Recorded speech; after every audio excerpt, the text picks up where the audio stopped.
Video आखिर तक ज़रूर देखें। शुक्रिया। बिस्मिल्लाहिर्रहमानिर्रहीम। अस्सलाम वालेकुम वरहमतुल्लाहि वबरकातुहू। मैं आज बात करूंगा अंद्रायन फल की। अंद्रायन, इसको हंजल भी कहते हैं और इसको सिंधी में ट्रूह कहते हैं। पहले इसकी आप जो बेल होती है वो देखें और उसका फल आपके सामने पड़ा है, आप वो भी देख सकते हैं। अब ये आप देख, उसके बाद मैं आपको इसके फ़वाइद और इसका मुरब्बा तैयार करने का तरीका बताऊंगा। ये हंजल की बेल है, आप देख सकते हैं, ये हंजल की बेल है। ये इसे हंजल, ये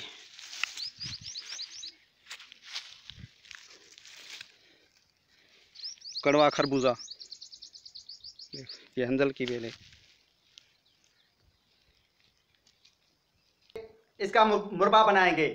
एक बात मैं ज़रूर कहूँगा कि मेरे चैनल को देखकर आप कुछ ना कुछ हासिल ज़रूर करेंगे, लेकिन अफसोस इस बात का है कि 70% लोग इस चैनल को देखते हैं लेकिन सब्सक्राइब नहीं करते। 20 लाख लोगों ने ये चैनल देखा है, लेकिन उन्होंने इतना टाइम दिया देखा, लेकिन अभी तक सब्सक्राइब नहीं किया। तो ये मैं आपको गुजारिश करता हूँ कि अगर आप नए हैं तो मेरा चैनल सब्सक्राइब करें, तो आपकी नवाजिश होगी।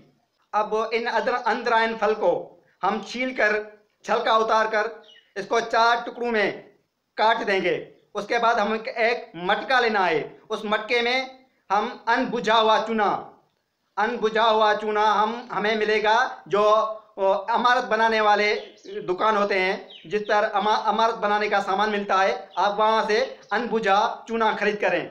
वो अनबुझा चूना यानी लाइम, इसको इंग्लिश में कहते हैं लाइम, वो चूना आप चारों तरफ मटके में अंदर डालें, बीच में इसके टुकड़े डालें।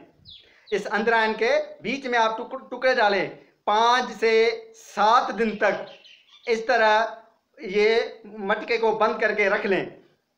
7 दिन के बाद आप वो चूने से ये अंतरायन का फल जो आपने डाला था वो निकालें। वो निकाल कर इसके बीच से इसका जो बीज है, जो इसके बीज के दाने हैं वो निकालने हैं। वो निकाल कर हम मिश्री की चास बनाएंगे।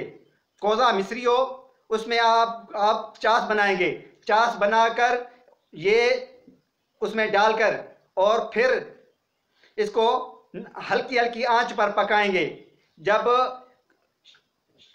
शहद की तरह गाढ़ा हो जाए, शहद की तरह इसका जो कवाम है वो बन जाए, आप आग से उतार कर ये मुरब्बा तैयार करके रखें। ये मुरब्बा जो हमेशा कब्ज रहती है, उस मर्ज में, जो जिगर का मरीज हो और उसको हमेशा कब्ज रहती हो, ये उसके लिए लाजवाब मुरब्बा है। मुरब्बाए अंदरायन ये कहलाएगा, मुरब्बा अंदरायन यानी हंजल का मुरब्बा। सिंधी में उसको कहते हैं ट्रू जो मुरबो। ये बेहतरीन चीज़ है, आप देसी तरीके से बनाएं और ये जो जिगर के सारे मसाले हैं, ये आपको ये जिगर के जो सारे मसाले हैं ये जो मुरब्बा है हल कर देगा।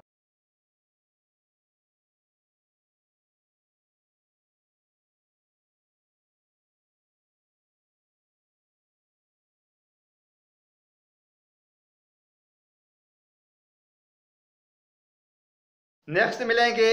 अल्लाह हाफिज़। अस्सलाम वालेकुम वरहमतुल्लाहि वबरकातुहू।